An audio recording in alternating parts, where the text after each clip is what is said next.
And without further ado, I think we will launch into our evening's webinar, and Robert and myself are going to take you through this evening, and we've called it the Scrum Master and Emergent Risk Awareness. Maybe kind of an odd title, but we hope it will make sense by the end of the session. It was inspired by some reading of books and articles, and we'll get back to that. So we'll give you an information on why we took this up. But the general gist of this is there's more to the Scrum Master than meets the eye. And quite often the Scrum Master role has been domesticated in many organizations into a sort of tame, toothless kind of individual. And we'd like to give you a perspective on that.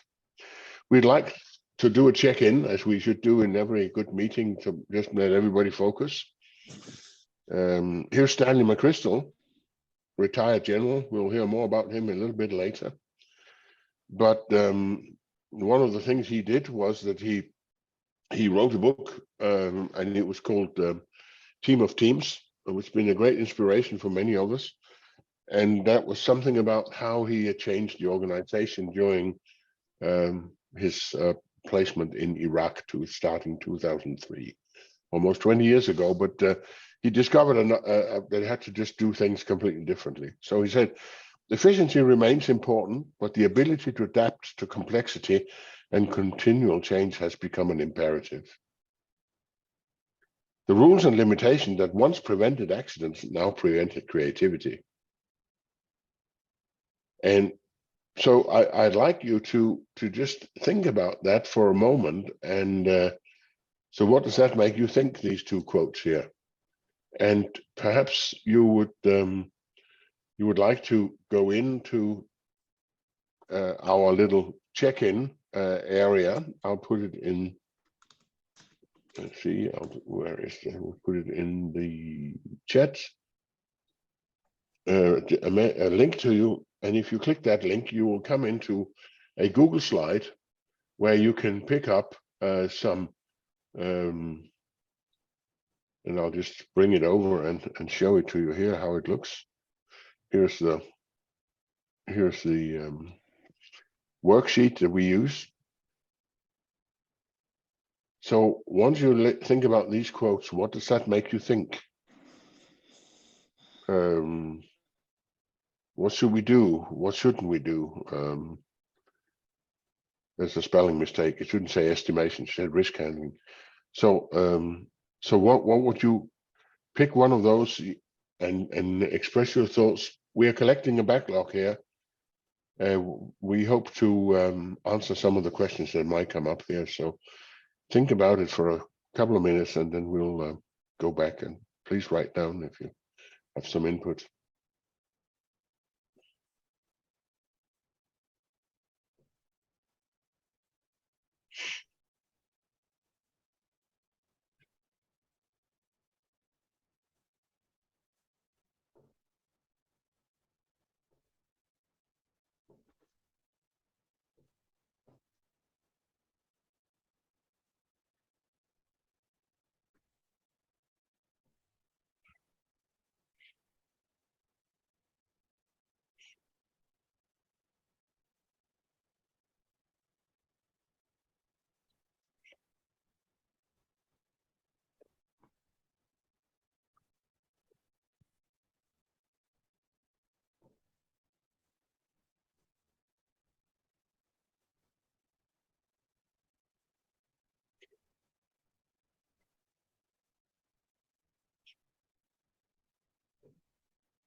there's a couple of good things in there.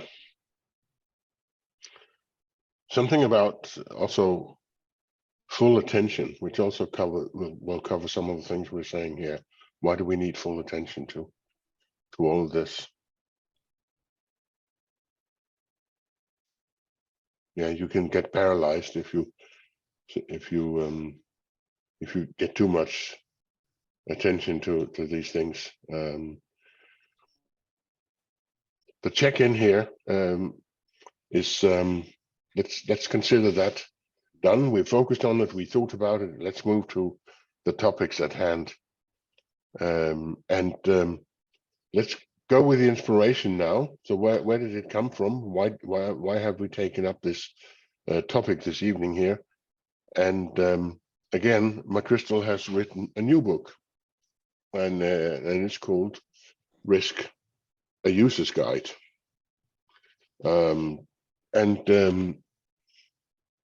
For various reasons, I have had a period with plenty of time to read, and I read this one also, and it gave me a new angle that I discussed quite a lot with Robert, and we agreed on that there is probably more to the Scrum Master than meets the eye here. It's a new angle on organizational behavior, and it's perhaps an advanced topic compared to what we normally talk about with Scrum Masters, but we're not going to review the book as such. In fact, having finished the book, I don't think it is as good as the first book. So there was a little bit of disappointment on my side, but there are some takeaways that I think we absolutely can use, and let's just try and go through those takeaways that McChrystal has, and he starts asking the question: how do we become aware of risks? He realized through many of his own experiences in the military and after the last 15 years as working in businesses, that typically we just don't do it. We forget about it. We don't have anything in place to handle it, and we're not disciplined enough in this, in keeping our eyes open, examining the facts, and reacting appropriately in a timely manner. There's simply not a system in place that we are looking out for. It's like we just don't expect it to happen. And it's not part of what he calls our repertoire. And it's sort of a military term that sometimes is used and say, what are your capabilities? Whenever you get confronted with something, you have a repertoire of things you can do, like a musician have a repertoire. If you ask Robert to take that guitar out and sing a song for us, he has a repertoire of the songs he can do just like that, without preparation. But dealing with the unexpected is typically not part of our repertoire. And we can talk a long time about that. And please ask questions if you want to discuss it more. But for now, move on. We've not defined what we want to do. We haven't rehearsed it. Of course, we cannot rehearse in detail the things we don't know. But neither can the firefighters rehearse the actual fire, but they can rehearse principles and how they communicate and how they react. And what we would like to conclude is that we typically get the context wrong. And as usual, those of you who've been here before, you might expect that I would come to Cynefin and Dave Snowden sooner or later. And Cynefin is this model for how we know things. So what are the things that we have to deal with? And there are some in the blue corner, the clear and the obvious, and there's the complicated, the complex, and the chaotic. And traditionally, and in business schools, and also in the military, in fact, pre-Iraq, as McChrystal says it, we think that the world is either over in the blue corner or in the red corner. So either the world is ordered, and then we think of it like a production line. Well, okay, we can plan, we can have details, we can have this and this and that. And occasionally a disaster happens, and then we drop completely over to chaos and react like that this is totally out of the blue. And the chaos, we typically let some kind of heroic leader handle that and tell everybody what to do. All autocrats love chaos because then they can just be given absolute power and tell everybody what to do. And if you look at the business literature, the books on management and so on, either you end up with praising the administrator who have really good plans and really good budgets and completely control of details, or you praise sort of the wild guy, Elon Musk kind of heroic character that comes barging in and does wild things. And occasionally, of course, he saves the day completely, and then he gets to be the hero. But that's the problem. We've forgotten about that orange piece up in the upper left corner where things are complex. And as he says, these days, the unexpected actually happen quite frequently. Now, that's a fact. 20 years ago, the world did not move as fast as it does now. It wasn't as global. There was not that many competitors. There was no technology in many ways didn't move as fast as it did, as it does now. And then we've had some really big unexpected things happen with COVID and Putin on the loose and what have you. We are often in the complex domain and we must act accordingly. And how do you act in the complex? You have to make sense of things, try to understand what is it I'm seeing, because I'm not seeing all of it.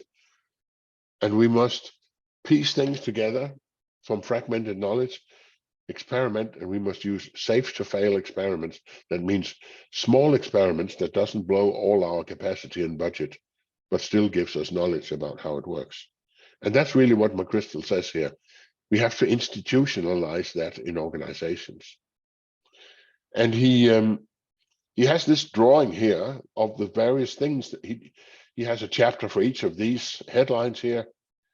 I find it a little bit confusing, and so does many of the reviewers who say, well, it's actually too much to get your head around. So we've taken the liberty of simplifying his message into just 5 things. We reduced it to half. And we've made this drawing and say, okay, it's all about that we have the pillars, the columns, observe, orient, and act. We see what's going on, we orient ourselves. What does this mean? And then we act on it. And if that is to work, we have to stand on the bedrock of transparency. We have to actually be able to see what's going on. And it has to be under the roof of leadership where we actually do make decisions and we actually have the discipline to keep doing it. So that's what our drawing means here. So to conclude, what McChrystal says, you have to rehearse this framework in your organization. You have to focus on transparency. It's the basis for everything agile. It's a constant process of increasing transparency and easing the cognitive load in getting the message. You have a message you want to transmit to someone, you want to make it easy for him or her to understand it. And it's a constant process of learning your audience, getting to know your audience and adjusting your ways of communication. Then we observe. Everybody should have their ears and eyes open. Everybody in an organization really has to do that. Be on the alert. Bright-eyed and bushy-tailed, like the American says about the squirrel. And disciplined observation. In Scrum, of course, we work with disciplined reflection. We have retrospectives looking backwards. Well, and that's a great idea for learning. But we also have to have disciplined observation, looking forward, looking out. Any unusual movements? More or less, if you watch any detective story, any crime story, or anything like that, there's always a point where something has happened, a crime has been committed, the detective comes around, he asks the neighbors or family members and says, did you observe anything out of the ordinary? One of the first questions. And so do we observe anything out of the ordinary? Could it mean something? Then we orient, we try to map it against what we know, our frame of reference. And everybody looks through their own glasses. You can't look through other people's glasses. But what can I see? And if I can't see everything, maybe I should ask Robert to put his glasses on and help me understand. So push the boundaries, include other people, not just the usual suspects. In fact, McChrystal goes through in his book one of the key examples of some of the really, really big military blunders that have been committed, especially by the Americans, because he knows them very well. And all of them were practically because there were just a few people who suffered from groupthink that made the decision. And he was wrong because they didn't include the knowledge that other people had. And then we act, and we act on what we've seen. I mean, it's not just an exercise in understanding and writing reports. We actually do something. And what is it we do? Well, of course, it could be a response to a threat. It could be we need an experiment to see what this means, or more observations. This is not a clear picture. We have to send a drone up and observe what's going on over in those bushes there, or whatever it is. If a competitor, maybe we need to examine that. But we act, we have fast response, and we have careful planned responses, and we have to choose what's the appropriate thing here. And it's always context sensitive. And then we have less leadership, and we need to have the necessary and the sufficient structures to do this. And it has to be in place. What are the structures? And we have a very good starting point in Scrum with the Scrum Masters, as we will claim in a moment. And if we can't decide what to do about it here, how do we escalate and get the rest of the organization to help us get on the move? That's all part of leadership. So with that, my final slide in this round here, the claim is the Scrum Master is in an ideal position. Now we have this concept where we scale Scrum out of the organization. We call that agile lean leadership. And we think of the Scrum Master as a fairly advanced character. He's really like a little COO, Chief of Operations. He constantly looks out for the organization, how it works. Here he is, looking out, anything going on here, any dangers, predators, eagles and hawks up in the air, which are very dangerous for meerkats. And therefore, there's always one of them in that position there, looking sharply out what's going on here, anything out of the ordinary. And the Scrum Master is like that in the organization. Product owners and teams, they're very busy. They have their nose down the value stream. They produce, they talk to customers, they do stuff, deliver things to customers. That's the value stream. And that is the most important thing. And here's an image that someone came up with. The product owners and the teams, they are like the cardiovascular system in the body, the heart and the blood vessels and so on, constantly pumping value around. It's a pretty good image. That's what they do. The Scrum Master, they, however, keep the value stream in good shape. But they're like the immune system or the lymphatic system in the body. And we don't talk that much about that system, but it's there. It's a parallel system. It runs through all of our body, and it has its own job. It keeps the body functioning, collecting waste products, bacteria, damaged cells, and so on, and transporting it out to the kidneys and wherever things go out in their proper way. That's another system, but it's important to keep everything healthy. Not 100% correct image for the Scrum Master, but not bad either. And it also, as the immune system, organized responses to attacks and threats. So the Scrum Master work differently from the rest of the people. The rest of the people concentrate, they concentrate on the customers, they have complex jobs to do, they really focus. Part of the whole game is to create that possibility for focus. The Scrum Master, on the other hand, have to be event-driven, fast responders.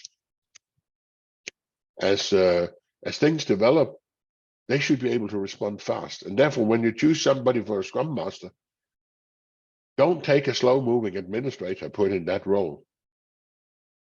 Either that'll kill him or he'll kill the organization.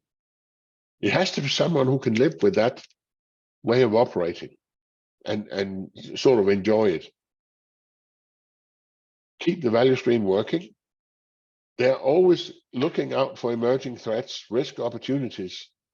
They facilitate this observe, orient, decide, act loop. Constantly keep it rolling. And they have the leadership role to keep this immune system going. In a large organization, Scrum Masters together, the collection of Scrum Masters is the fast responder system in the organization. One of the places we've implemented this is in a Norwegian company called Riks-TV. And the Scrum Master was a very efficient bunch of people. Whenever something happened, sort of all the bells went off and they were constantly on the alert around the organization. They become a human sensor network. And then I think, Robert, you would like to take us into some details? Are there any comments or questions at this point here so far? Robert will get into the meat now. I took the screen sharing away from you, Kurt, so I can that is good. Switch through the slides. So we basically established that if we see the product owners as the vascular system pumping the blood and value all over the body, the Scrum Masters should act as the immune system. I see them as these phagocytes. They detect a risk in the body and they tell the macrophages to act. We are uniquely positioned to spot some risks that others are not aware of and may not even be aware of, like that they should be aware of them, these kind of unknowns type of thing, because they are focused on a different stuff. They are focused on delivering value, they are focused on chatting with the customer and all kind of things that are happening in the company. And the Scrum Masters are not burdened with that. But we're talking about the risk. We started with a book of risks. So let me walk you through what kind of risks I personally, as a Scrum Master, and others I've seen working as a Scrum Masters, are kind of focused on and can help the organization with. So we have several origins of the risks. The obvious, and many companies actually hire Scrum Masters just for this area, is at the personal and team level. You can have people that just don't work nicely together. There are some power struggles, personality clashes. Something that emerged recently is silent quick thing, and many more issues that are really happening on personal level, inter-team level, that people just don't talk too much, or maybe they do talk too much. They are not happy at work, they are not happy with the product, with their peers, etc., etc. This is one level most of the Scrum Masters start with. When they are junior Scrum Masters, they usually focus on these kind of things. But it's not the only level we should be worried about and we should be looking out for. The other is the inter-circle or team level, or I call them company-wide issues. You see, if you focus on a team only, you will really soon figure out that there is something blocking you from moving forward. The team is stuck at something, and that something is the inter-team level and the company-wide issues. So you might have the misunderstandings of deliverables between the teams, the rules of engagement, who takes what, who does what, which part is my team, which part is your team, and the struggles between us versus them and the discussions around that. You might have a problem there as an organization. If you go further up, you can actually have Scrum Masters spotting problems and risks that are bubbling between the supplier and the customer, and basically the whole value stream, the whole chain there.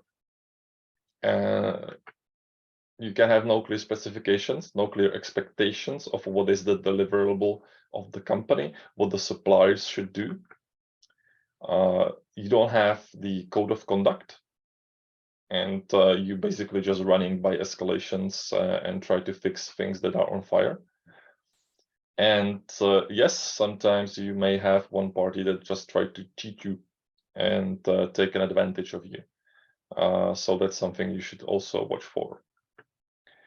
And obviously, the fourth level would be the grand, big level of the world and society and the financial world and basically everything you are part of as a company and as a team. So these are like 4 major levels. I'm not saying they are the only ones, but these are the categories I like to look at when I'm working for a company, to just see what's happening in the team, what's happening between the teams, if we have the right customer, company, supplier flow, and what's happening in the world around.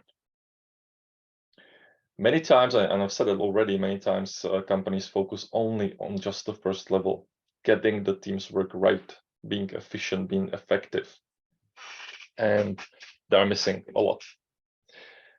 Let me tell you how Scrum Master, properly educated operations officer, as Kurt said, could help you with these levels, And this comes from my own experience of 10 years being a Scrum Master and operations officer.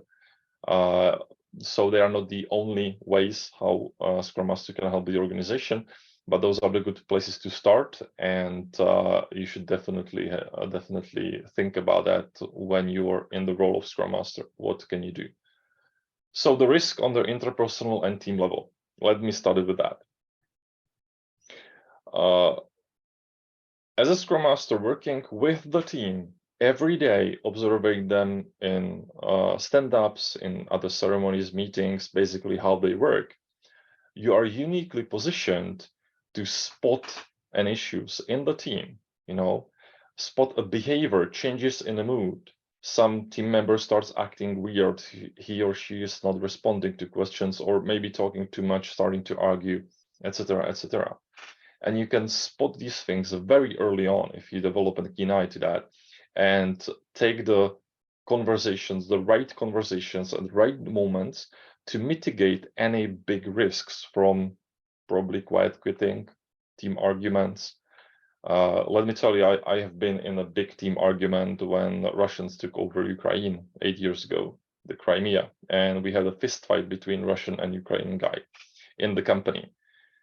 And that was something we see bubbling a lot because those two companies are headbutting for ages, but we didn't do anything about that. So these kind of things, if you see them, you can actually start the nice conversations early on, so the risks doesn't bubble to a big thing. I always try to spot also patterns in the work that the team is executing. You're helping the team to spot things that maybe deserve some more attention, and maybe you can actually automate those so the team doesn't have to work on that anymore.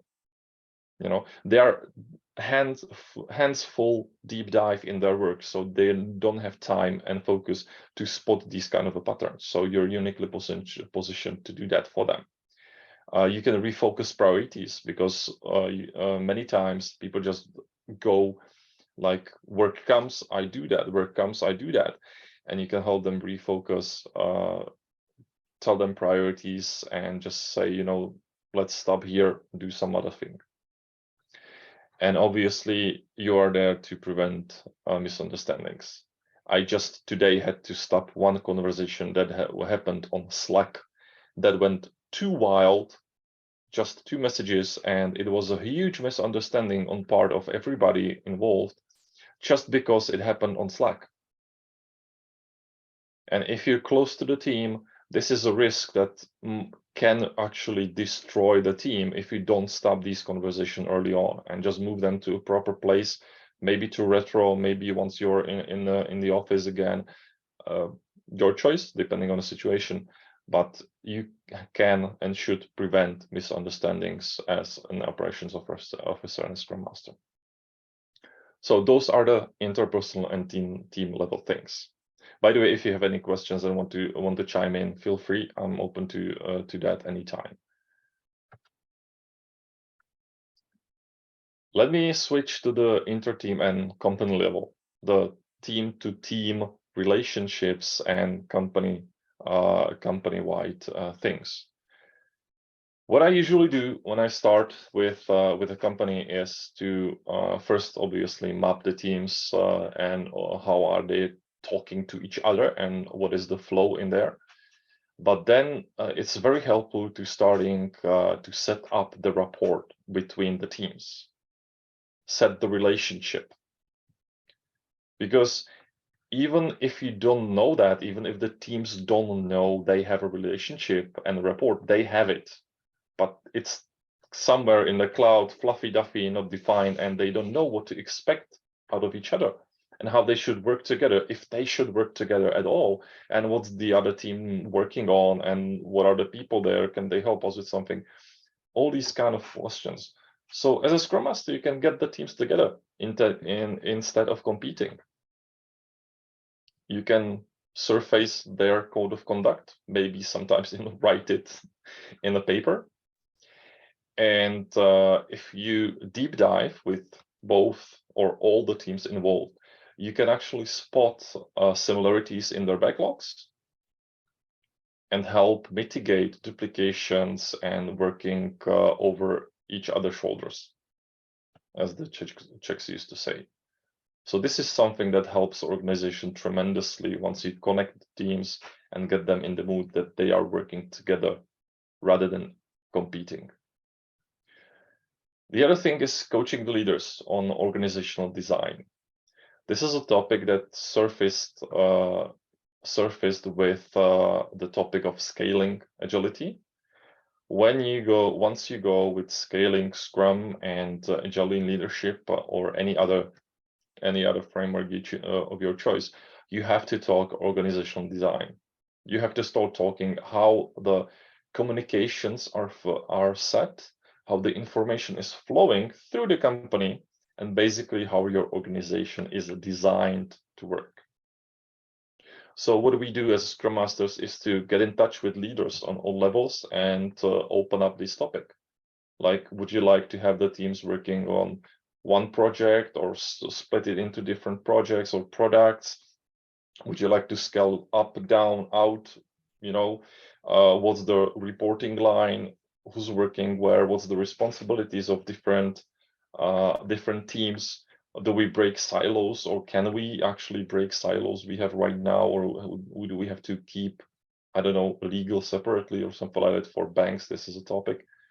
So organizational design is a topic you as a Scrum Master, and if your organization asks your Scrum Master to do that for you, this is something that can help the company elevate to an actually agile company.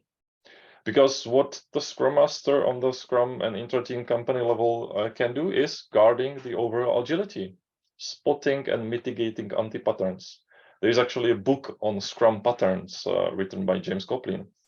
And it helps a lot to spot these kind of things, how people behave, how the products are developed actually in reality, not in the book that's written like internal processes of the company, but in reality, and getting these patterns right.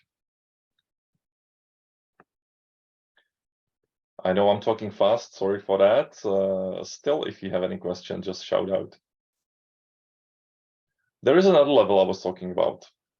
Customer, company, and supplier, the big level relationships with the world. And I already also included some seemingly unrelated areas, so don't be alarmed by those.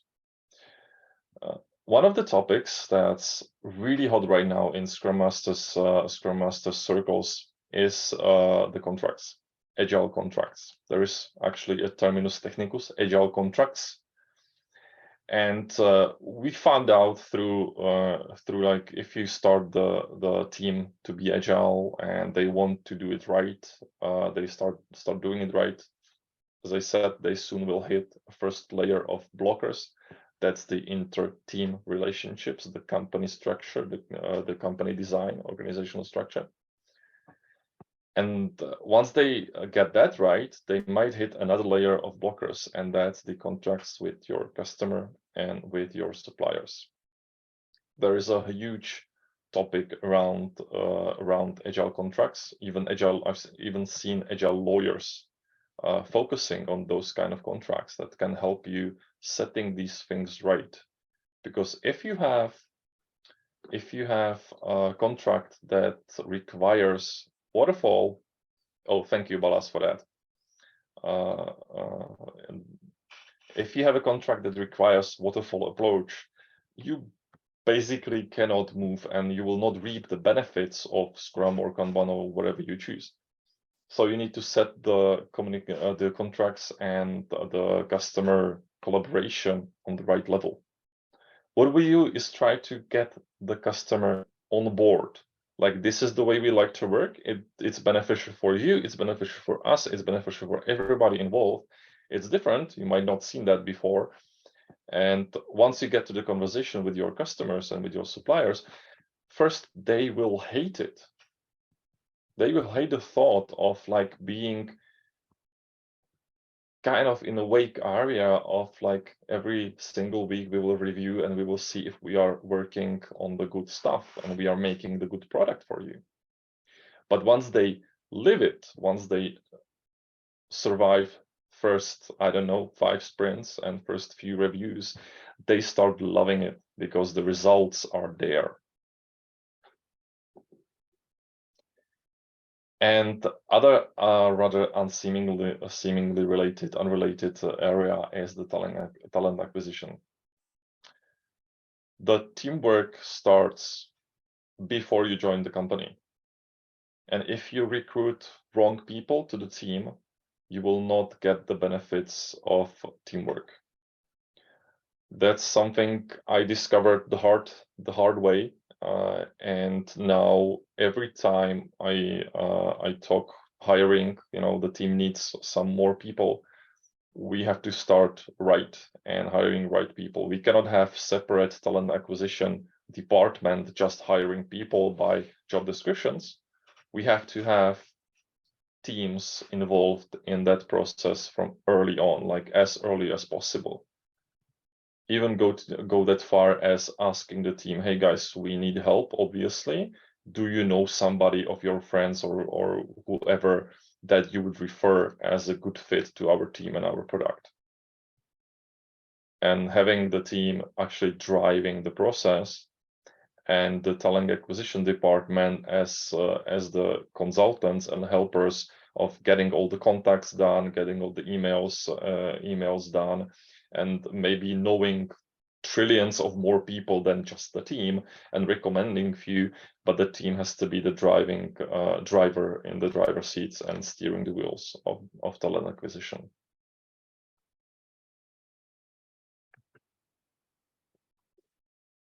So those are the 3 levels, and we have the 4th, the big stuff.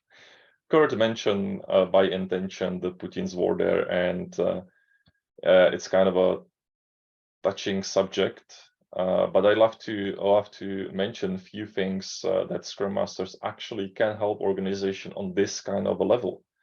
The world is big and the world is complex. You might say, how can somebody even predict and help in this big stuff like the crisis, like the financial crisis, like the war, hurricanes, and these kind of things you basically cannot perceive. Let me say that we are focused differently. Scrum Masters and operations officers especially are focused completely differently. We don't like to panic because we know we can survive everything. We've been trained to survive everything, and we are positioned to train the people to survive anything. And we know that with the right process, we can solve anything and everything. And actually, my job as a Scrum Master is to help you find the right process for you and force you to implement it so you can actually survive anything. And that's the mood we are set in, and whatever BS might come our way, we know that we can survive because we have the right attitude and the right focus. The other thing is that I kind of added it here for my own sake, because this is one part that is missing from many companies, but I love to put it everywhere because it helps tremendously, is the communities. Scrum Masters, as I know them, as I know the community here in Prague and in Denmark, they love to get together and just build relationships out of nowhere for no benefits for their own, just get to know the people around. And we are kind of naturally drawn to this concept of just getting together, exchange ideas, talk a bit, and maybe it doesn't reap any benefits at all for 2 years, and then suddenly there is that. And if you build a proper community in your company, your Scrum Masters and operations officers especially can spot all 7 mudas of lean. They can literally tell you what might be wrong with the teams, with the flow, with your value stream, and identifies the mudas and the waste. And the only job we actually have as operations officers is making your team and your company truly agile, and train them to survive anything that world prepares for them. And that's what you actually hire us for. That's what you hire a Scrum Master for. Let me quickly tell you a short story about surviving everything. I was with a team, it was like a year ago, and it was a team of 5-6 people that was actually driving another teams roughly of 30. And the product was complex, hugely complex. So the 30 people, the teams, multiple teams, were basically doing the groundwork. They were typing everything, they were putting everything together, and the team of 6 was kind of driving that and orchestrating everything. And one day, the supplier who actually supplied all the teams of 30 told us he's no longer cooperating with us, period. And there was not like warnings, like we will be with you for 2 months and they will disappear. They disappeared at the spot. So we were without 30 people doing the groundwork.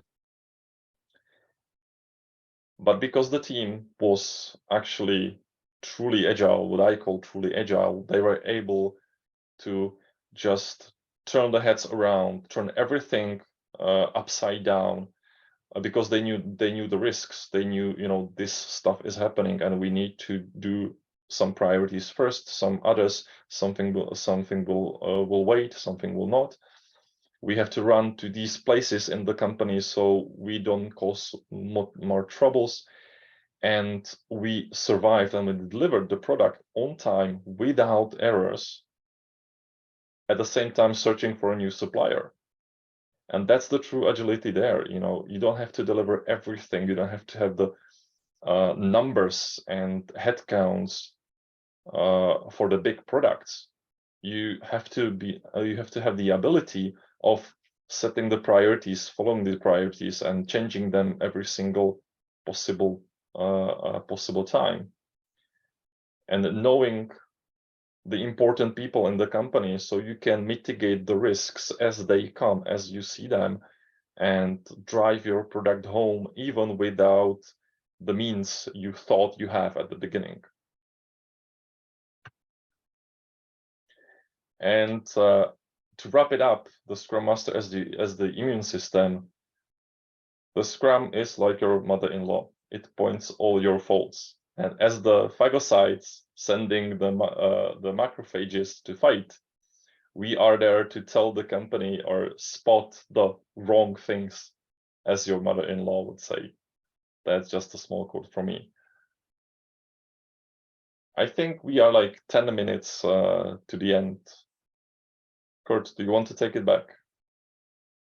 Yes, sure, I'd like to hear if there's any questions now you would like to bring into Robert before we sort of conclude. I only have a few things left. I want to talk a little bit about practical ways to work with this risk. So we like to give you both some theory, some experience, and also couple of practical tricks to your book. So any questions right now, or we will pause again at the end? Doesn't seem like Let's it, get the tips and tricks, Kurt. Yeah, okay, let's go there. So I'll steal your screen again and go back to sharing mine here. So one of the good things about the book I mentioned, Risk, a User's Guide, is actually that there are many practical tricks in there. So that's one reason that it makes sense to buy the book, because there are many practical ways you can learn from it. I'd like to take you through a few methods that you, as a Scrum Master, coach, operations officer, whatever your title is, that you can potentially use. These are not animated, so here are 3 of them. And let's take the top one. It's called the future backwards. And that's something you do together with the team when they want to figure out what's the situation really that we're in. So you might reflect on some threats and say, what are the current threats we have? And the team starts with, for example, on a wall, put some big orange Post-its up. This is what we have to deal with. This is our situation. How do we get here? And then the events that led us to this situation, we step backwards in time. And we try to organize that, and people discuss and they agree and disagree. And finally, okay, we think this is the best thing we can say about our status, and this is how we got here. Then we think about where would we really have liked to be? What would be heaven if we dealt with all these things correctly? Where would we be now if we describe that? This is really our desire. And the same with hell. We would really hate it if we ended up here. And when we work it backwards again, plausible events that might have led us up there, something that we can believe in, not total pie in the sky, but something we could believe in, that we would actually could have happened. And the same with the negative, the road to hell. Now, when you do that with the team, you can now, from there on, you can start. This is an orient phase. Remember the word orient? We're orienting the facts and see how they fit into our framework and how we understand it. And with that in your hand, you can now move to come up with ideas for mitigating or exploiting, mitigating risk or exploiting unexpected opportunities. Now, we talk mostly about negative things here, that this is a risk or this is a drop into chaos. But of course, occasionally there are also unexpected opportunities that if you catch them, that's a good catch. So the future backwards method, it's one of Dave Snowden's methods, and contact us if you want more detail on how to run it. But it's one of the best ways we have experience to work with teams. The other one, the next one, is called ritual descent, and there's no drawing for that because it's quite simple. As a team, you make a proposal for something. You want to maybe there's a new risk that has come up. Google has all of a sudden changed its licensing conditions, and we have to react to that. And you make a proposal for what to do and why you're doing it and what the cost is and blah, blah, blah. And then before you go out to management and get approval, you let your neighbor team be what McChrystal calls the red team. In military terms, the red team are those friendly teams that act as the enemy during an exercise. But you let the other team be the red team, and you go to them and you tell them your story about what you want to do. And you only do it for 2 minutes, and they shut up and they listen and they make notes.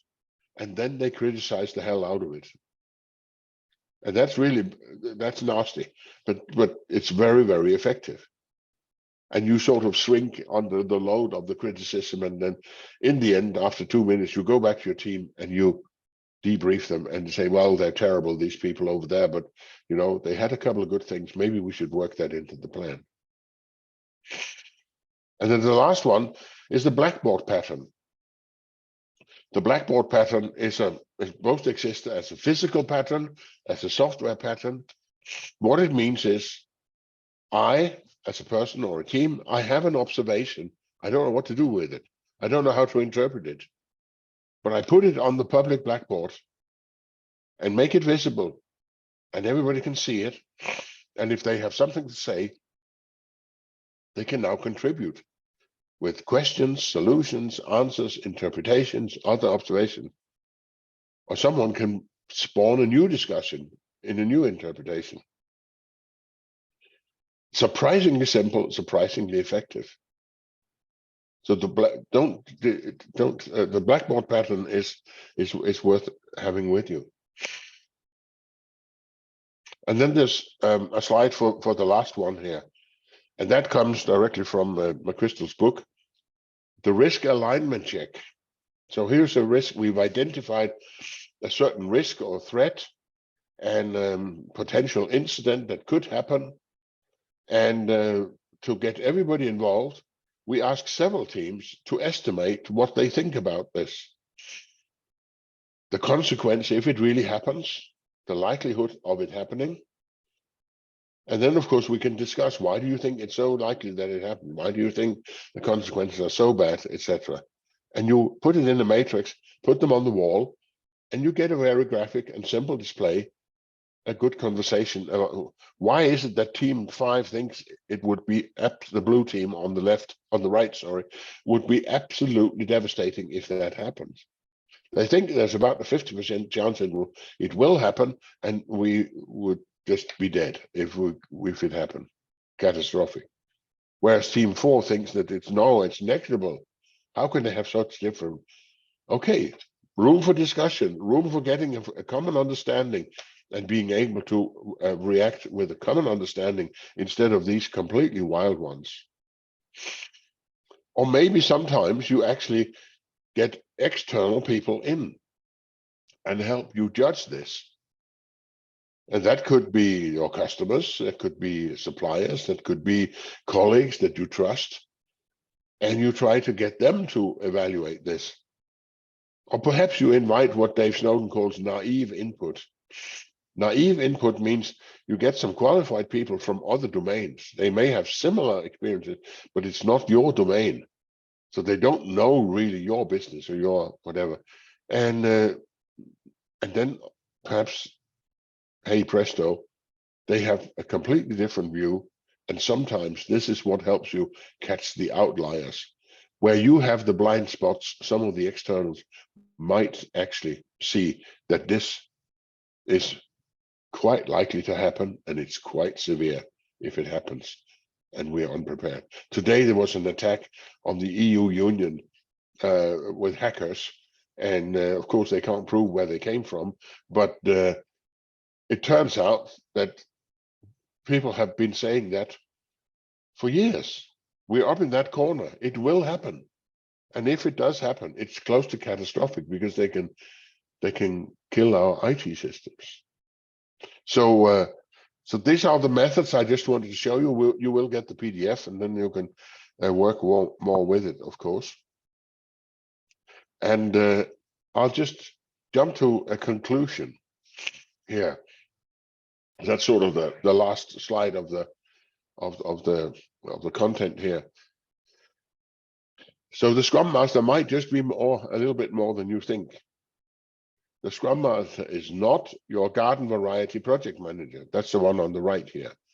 He's there in the middle, and he handles everything, and he controls everything, staff and customers and so forth.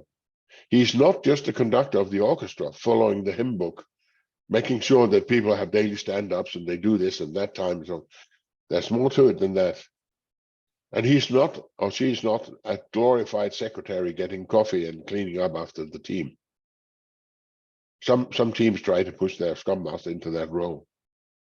The Scrum Guide actually says that they serve the organization by leading, training, and coaching in its Scrum adaptation, planning, advising Scrum implementation within the organization, helping employees and stakeholders understand and act in an empirical way, and remove barriers between stakeholders and Scrum teams. It also says that Scrum Masters are true leaders who serve the Scrum team and the larger organization. The Scrum Guide in some ways, it's just focused on introducing Scrum. Some of the things that Robert said this evening has a wider scope, and I think that is fair. That should be the Scrum Master's role. That is really what the Scrum Master is well positioned to. And it's not just about implementing Scrum, in my opinion. There's a wider range of things we do in order to have agility. What does that mean? Maneuverability. We can change direction, and we are sustainability. We can survive being hit by the unknown. So Scrum Masters in our world are always green. So the green lady here is the Scrum Master, and she's helping the guy step up here. Our claim is the Scrum Master is a leader with a lot of impact, and that's important, because otherwise you won't get the full potential of the Agile and Lean, and you won't get the right people to become Scrum Masters. And finally, you won't get the traditional managers to be interested in being Agile and Lean if it's not communicated as a valuable and important role. And with that, I think we rest our case here. So what do you think? Does it make sense? Or are you just sitting there thinking, what are these guys smoking? I know what Robert is smoking, but that's actually nothing. yeah. Yeah. Okay. Any more comments before we close off? I'd like to stop the recording now. We can stop the recording. Yeah.